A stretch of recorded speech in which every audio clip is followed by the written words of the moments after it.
So welcome back guys आज की इस वीडियो में हम आपको कक्षा 10वीं का जो विज्ञान विषय है उसका जो मोस्ट आईएमपी क्वेश्चन है वो बताने वाले हैं। और गाइस ये हमारा पार्ट 2 है। इससे पहले हमने पार्ट 1 बता दिया है। और गाइस इन दोनों पार्ट से लगभग 80% पेपर बनेगा, क्योंकि हमने इसमें बहुत ही बेहद ही मोस्ट आईएमपी क्वेश्चन मतलब कि डाले हुए हैं। इन्हीं मोस्ट आईएमपी क्वेश्चन से आपका अधिकांश पेपर 70% पेपर आपका इन्हीं आईएमपी क्वेश्चन से पूछा जाएगा। सो गाइस आप ज़रूर से ज़रूर पहला पार्ट देख लीजिएगा, उसके बाद ही पार्ट 2 पे विजिट कीजिएगा।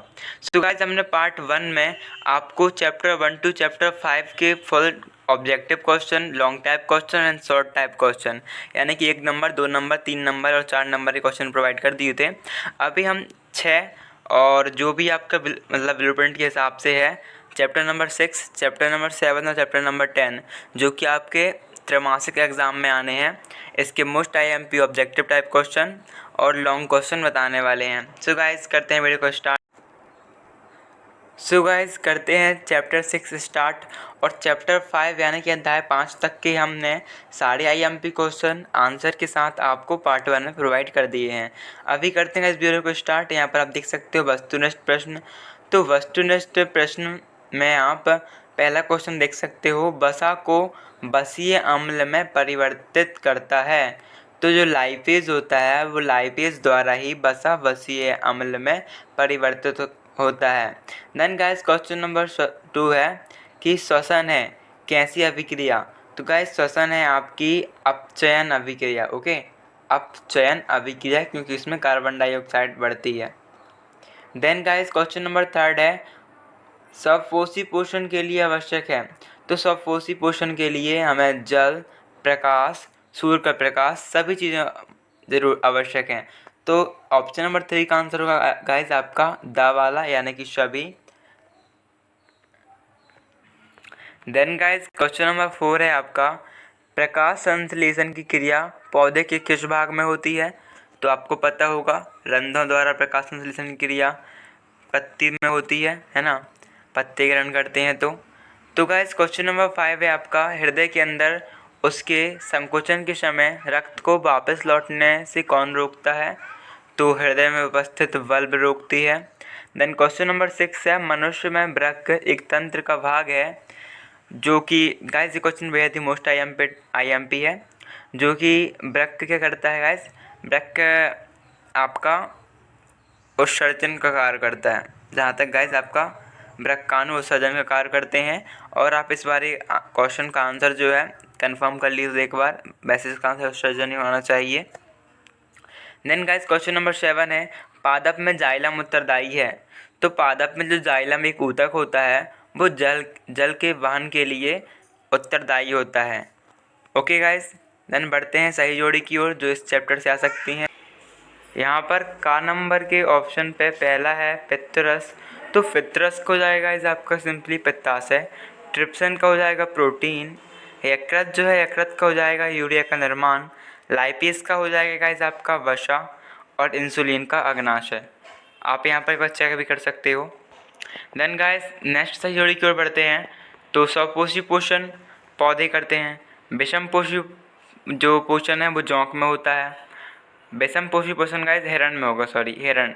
और जो परपोषी पोषण है वो जोंक, फोर्थ का हो जाएगा फ्लोरेम और फिफ्थ का हो जाएगा यकृत। देन गाइस एक शब्द में उत्तर दीजिए, देख लेते हैं। तो प्रोटीन के रूप में अवशोषित होता है अमीनो अम्ल। कोशिका का ऊर्जा घर खालिस्तान कहलाता है माइटोकॉन्ड्रिया। वे सभी पराक्रम जो सम्मिलित रूप से अनुरक्षण का कार्य करते हैं जैव पराक्रम कहलाते हैं। पादप में फ्लोएम भोजन संवहन के लिए उत्तरदायी है। और वृक्क द्वारा उत्सर्जित पदार्थ खालिस्तान है तो मूत्र है। और ज़्यादातर पेड़ पौधे नाइट्रोजन का अवशोषण किस रूप में करते हैं। तो नाइट्रेटस के रूप में करते हैं। देन पाचन नली में सर्वप्रथम भोजन में मिलने वाला एंजाइम कौन सा है। तो सैलिवरी एमाइलेज है। देन क्वेश्चन नंबर 8 है शरीर में पानी का अवशोषण कहाँ होता है।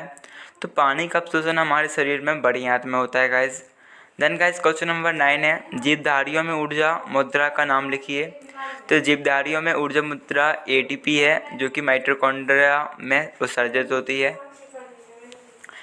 गाइस क्वेश्चन नंबर 10 है, वर्णक का नाम लिखो जो प्रकाश को अवशोषित करता है। तो ये होता है क्लोरोफिल, जिसे हम हिंदी में हरित वर्णक भी कहते हैं। गाइस अभी ऑब्जेक्टिव टाइप क्वेश्चन में नेक्स्ट है सत्य साठ ये, क्योंकि गाइस जो आपका चैप्टर नंबर 6 है जैव विविधता, इससे अधिकतर आपके ऑब्जेक्टिव भी आते हैं, इसलिए हम आपकी ऑब्जेक्टिव तैयारी ज़्यादा कर रहे हैं। जैसे यकृत अमोनिया को यूरिया में परिवर्तित करता है, सत्य है, आप चेक कर लीजिए। धमनियों मतलब सही है सारे के सारे आंसर। धमनियों की दीवारें सिराओं से पतली होती हैं, असत्य है, मोटी होती हैं। प्लेटलेट्स रक्त का थक्का जमने में सहायता करती हैं, सत्य है। क्षुद्रांत की आंतरिक स्तर पर अनेक उंगली जैसी प्रवर्ध होते हैं जिन्हें दीर्घरोम कहा जाता है, बिल्कुल सत्य है, आपने पढ़ा भी होगा। स्वपोषी पोषण में दूसरे जीवन द्वारा तैयार किए गए जल पदार्थों का अंतर्ग्रहण होता है, असत्य है, ये विषमपोषी पोषण में होता है। देन गाइस हम अभी 3 नंबर वाले क्वेश्चन देख लेते हैं। सो गाइस आंसर आपके सामने ही आप देख सकते हो, उत्तर इसके जस्ट नीचे है क्वेश्चन के। तो हम आपको जस्ट क्वेश्चन पढ़ के बताएंगे, आप आंसर पॉज करके लिख लीजिएगा, ठीक है।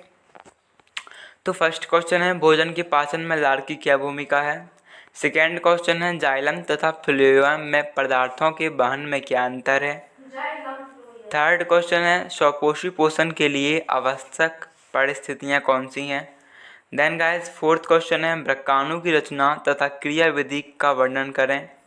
ये बेहद IMP क्वेश्चन है, 2019 और 20 में भी पूछा गया था। देन गाइस क्वेश्चन नंबर 5 है IMP, मूत्र निर्माण की क्रियाविधि बताइए। देन मानव में वहन तंत्र के घटक कौन कौन से हैं, इन घटकों से क्या कार्य हैं। नेक्स्ट क्वेश्चन है गाइस, हमारे आमाशय में अम्ल की भूमिका क्या है तथा एंजाइमों के क्या कार्य हैं। देन क्वेश्चन नंबर 8 है, हमारे शरीर में हीमोग्लोबिन की कमी से क्या परिणाम हो सकते हैं। वायवीय तथा अवायवीय श्वसन में क्या अंतर है। देन गाइस क्वेश्चन नंबर 10, श्वसन कोश में छिपी अभिक्रिया क्यों कहते हैं। प्रकाश संश्लेषण क्या है, समीकरण दीजिए, उत्सर्जन का महत्व लिखिए। और देन गाइस इसके आंसर आप देख सकते हो, और इस क्वेश्चन में देख लीजिए आप amoeba. Then question number next है, पौधों के लिए वाष्पोत्सर्जन क्यों आवश्यक है। धमनी की तुलना में सिराओं में पतली दीवारें क्यों होती हैं। तो गाइस कुल हमने आपको 16 ही जो क्वेश्चन थे वो 16 IMP क्वेश्चन बताए हैं पार्ट 6 में, और इसी में से क्वेश्चन पूछे जाएंगे 1-2 जितने पूछे जाने हैं, और ऑब्जेक्टिव भी सारे के सारे इसी से आएंगे। मतलब गाइस जो भी आपका क्वेश्चन है 100% क्वेश्चन आपके जो हमने बताए हैं इन्हीं क्वेश्चन से आएंगे, ठीक है। सो आप इसकी तैयारी कर लीजिए, बाकी आप पेपर में इन्हीं IMP क्वेश्चन के साथ तैयारी करके ही आराम से 90+ स्कोर कर सकते हो। सो गाइज आप ओनली हमारे IMP क्वेश्चन को ही पढ़ के जाएँ, आपके बेहद अच्छे नंबर आ जाएंगे। अभी गाइज आपका चैप्टर नंबर 8 है ब्लूप्रिंट पे, तो देन गाइज चैप्टर नंबर 10 है आपका प्रकाश का परावर्तन व वर्तन, जो कि चैप्टर 10 भी आपका आना है। तो गाइज यहाँ पर क्वेश्चन नंबर फर्स्ट है, ऑब्जेक्टिव टाइप क्वेश्चन में निम्न में से कौन सा पदार्थ लेंस बनाने के लिए उपयुक्त नहीं किया जा सकता। तो मिट्टी की आवश्यकता नहीं होती लेंस बनाने के लिए। क्वेश्चन नंबर सेकेंड है, किसी बिंब का अवतल दर्पण द्वारा बना प्रतिबिंब आभासी सीधा तथा बिंब से बड़ा पाया गया, वस्तु की स्थिति कहाँ होनी चाहिए। तो इसकी स्थिति होगी दर्पण के ध्रुव तथा मुख्य फोकस में। थर्ड क्वेश्चन है, समतल दर्पण की फोकस दूरी होती है। तो समतल दर्पण की फोकस दूरी गाइस अनंत होती है, यानी कभी ख़त्म नहीं होती है, ठीक है। देन गाइस क्वेश्चन नंबर 4 है आपका, यदि किसी वस्तु को अवतल दर्पण के सम्मुख वक्रता केंद्र पर रखा जाता है तो प्रतिबिंब बनेगा।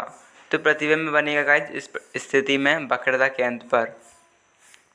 क्वेश्चन नंबर 5 है, वाहनों में पीछे का दृश्य देखने के लिए किस दर्पण का उपयोग किया जाता है। तो उत्तल दर्पण जो है उसका उपयोग किया जाता है। देन गाइस क्वेश्चन नंबर 6 है, हम दर्पणों की पहचान कर सकते हैं। तो दर्पण से बनने वाले प्रतिबिंब से हम दर्पण की पहचान कर सकते हैं, ऑप्शन नंबर 2। क्वेश्चन नंबर 7 का आंसर है गाइस, एक लेंस की क्षमता 2 डायोप्टर है, इसकी फोकस दूरी क्या होगी। तो इसका एक फॉर्मूला भी होता है, लेंस की क्षमता का फॉर्मूला, आप उस फॉर्मूले से आप निकाल सकते हो, चेक कर लीजिए उस फॉर्मूले को अपनी बुक पे। इसका आंसर 50 सेंटीमीटर होगा। क्वेश्चन नंबर 8 है, आवर्धन के मान में ऋणात्मक चिन्ह क्या दर्शाता है। तो गाइस प्रतिबिंब वास्तविक है, यह दर्शाता है यदि माइनस मार्किंग है आवर्धन में। क्वेश्चन नंबर 9 है गाइस, समतल दर्पण की वक्रता त्रिज्या होती है तो अनंत होती है। किसी दर्पण में चाहे कितनी ही दूरी पर खड़े हों, आपका प्रतिबिंब सदैव सीधा प्रतीत होता है। संभवतः दर्पण है या तो समतल दर्पण होगा या तो उत्तल दर्पण होगा, यानी कि ऑप्शन नंबर 4 आंसर भी आप देख सकते हो। तो गोली दर्पण की फोकस दूरी उसकी वक्रता त्रिज्या की आधी होती है, ठीक है। देन गाइस, जब कोई प्रकाश किरण सघन से विरल माध्यम में प्रवेश करती है, सघन यानी कि ठोस, विरल यानी कि द्रव्य माध्यम में प्रवेश करती है, तो खालिस्तान से दूर हट जाती है, तो वो अभिलंब। गाइस यहाँ पर अभिलंब नहीं है, तो यहाँ पर मिसप्रिंट है, यहाँ पर अभी है यानी कि अभी, ठीक है। यहाँ पर हो जाएगा गाइस आपका अभिलंब, आपको भाव हटे वाला बनाना है, ठीक है, अभिलंब। देन गाइस ऑप्शन नंबर 3 है यहाँ फिल इन द ब्लैंक में प्रतिबिंब वस्तु के छोटा परंतु उल्टा बनता है, तो अवतल दर्पण में बनता है प्रतिबिंब वस्तु से छोटा परंतु उल्टा बनता है। वाहनों के पीछे के दृश्य को देखने के लिए दर्पण का आवर्धन 1 से कम होता है। अवतल लेंस सदैव छोटा, आभासी तथा सीधा प्रतिबिंब बनाता है। प्रकाश का किसी सतह से टकराकर उसी माध्यम में लौटना परावर्तन होता है। आपतन कोण का मान परावर्तन कोण के मान के बराबर होता है। दो माध्यमों की प्रकाश चाल का अनुपात है, तो अपवर्तनांक दो माध्यमों की प्रकाश की चाल का अनुपात है, ठीक है। क्वेश्चन नंबर 9 है, वस्तुओं को हम प्रकाश की उपस्थिति में देख सकते हैं, यदि प्रकाश ना हो तो हम किसी वस्तु को देख नहीं पाएंगे, यह असंभव होगा। न्यूटन ने प्रकाश कणिका से बना हुआ माना है, ठीक है, जिसे हम न्यूटन का कणिका सिद्धांत भी कहते हैं। क्वेश्चन नंबर 1 है, रेखीय आवर्धन किसे कहते हैं, तो इसका आंसर आप देख सकते हो गाइस, हम जस्ट एंड फॉल आपको ओनली क्वेश्चन पढ़ के बताने वाले हैं। तो रेगिस्तान की मरीचिका किस क्रिया का उदाहरण है, दर्पण सूत्र क्या है, प्रतिबिंब का सीधा तथा आवर्धित प्रतिबिंब बनाए। और आप सही जोड़ी देख सकते हो गाइस, डायोप्टर, उत्तल लेंस, अवतल लेंस की क्षमता, और इसके उत्तर आपको सामने है, सिर्फ फर्स्ट वाले का बी लेंस की क्षमता, अवतल लेंस का हो जाएगा आपका ए, बीच में मोटा तथा किनारों पर पतला, और जो भी है आप यहाँ पर उत्तर चेक कर लीजिए, ठीक है। देन गाइस हमें सेकेंड क्वेश्चन की ओर बढ़ते हैं। तो गोलीय दर्पण किसे कहते हैं, इसके प्रकार बताइए, तो आप इसे चेक कर लीजिएगा थोड़ा, क्योंकि यहाँ पर सही नहीं दिया हुआ है। अवतल दर्पण की मुख्य फोकस की परिभाषा लिखिए। देन गाइस इसका आंसर आपको चेक करना होगा। हीरे का उपवर्तनांक 2.42 है, इस कथन से क्या तात्पर्य है, तो उत्तर आप देख सकते हो। लेंस की क्षमता से आप क्या समझते हो, 1 मीटर फोकस दूरी वाली लेंस की एक क्षमता डायोप्टर होती है माध्यम में बदलने पर। और then guys question number next देखें, तो जब कोई प्रकाश की किरण किसी चमकदार सतह से टकराकर वापस उसी माध्यम में लौट जाती है, तो इस घटना को प्रकाश का परावर्तन कहते हैं। ये है आपका प्रकाश के परावर्तन से आप क्या समझते हो, ठीक है। अभी ये गाइस बेहद ही मोस्ट IMP क्वेश्चन, समझ लो कि ये क्वेश्चन जरूर आएगा, ठीक है। ये क्वेश्चन हर साल आता है, तो ये क्वेश्चन जरूर आएगा आपका। और फिर इसके नियम लिखिए, तो इसके 2 नियम होते हैं। सबसे पहले आप चित्र बनाइएगा ये वाला परावर्तन का, और देन आप जो प्रथम नियम और द्वितीय नियम लिख सकते हो।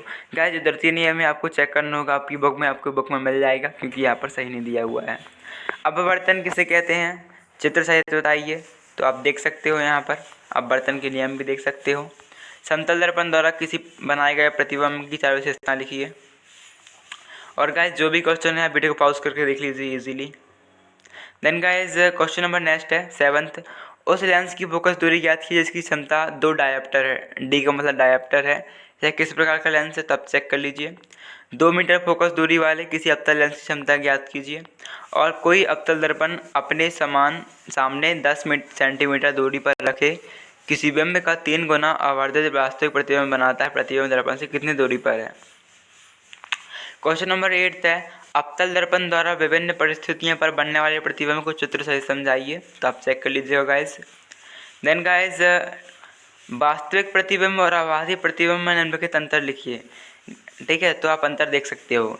गाइस सारे के सारे क्वेश्चन जो ऑब्जेक्टिव टाइप आएंगे और मेन क्वेश्चन आएंगे, सारे के सारे क्वेश्चन हमारे इन्हीं पार्ट में से आएंगे, मतलब इन्हीं वीडियो में से आएंगे। पार्ट 1 और पार्ट 2 से जितने क्वेश्चन आपको मिलेंगे इन्हीं IMP क्वेश्चन से मिलेंगे। 90% हो सकता है कि आपके क्वेश्चन इन्हीं से आएँ, सो आप इन्हें ज़रूर याद कीजिएगा। और बहुत ही कम और शॉर्ट आंसर हमने आपको प्रोवाइड किए हैं इस पर, तो आप गाइस ज़्यादा से ज़्यादा शेयर कीजिएगा, क्योंकि बहुत सारे ऐसे बच्चे हैं जो कोविड-19 की सिचुएशन में आप पढ़ाई नहीं कर पाए हैं अच्छी तरह से, टीचरों का सपोर्ट नहीं मिला है अच्छे से, या फिर किसी भी कारणवश उन्होंने पढ़ाई नहीं कर पाए हैं, तो वो इस पढ़ाई का अपना अच्छी तरह से कर लें। इसलिए आप ज़्यादा से ज़्यादा वीडियो को शेयर कीजिएगा और लाइक कीजिएगा, ठीक है गाइस। और मोर वीडियो पाने के लिए आप चैनल को सब्सक्राइब भी कीजिएगा। So thanks for watching guys. यहाँ पर हमारे क्वेश्चन खत्म होते हैं, समाप्त होते हैं। यदि आपको वीडियो अच्छी लगती है तो लाइक शेयर एंड सब्सक्राइब कर लीजिएगा। पीडीएफ चाहिए तो टेलीग्राम ग्रुप में ज्वाइन हो जाइएगा, जिसकी लिंक हम आपको डिस्क्रिप्शन पे दे देंगे। और जो वीडियो का फर्स्ट पार्ट है उसकी लिंक भी आपको डिस्क्रिप्शन पे और कमेंट बॉक्स पे मिल जाएगी। So guys, thanks for watching.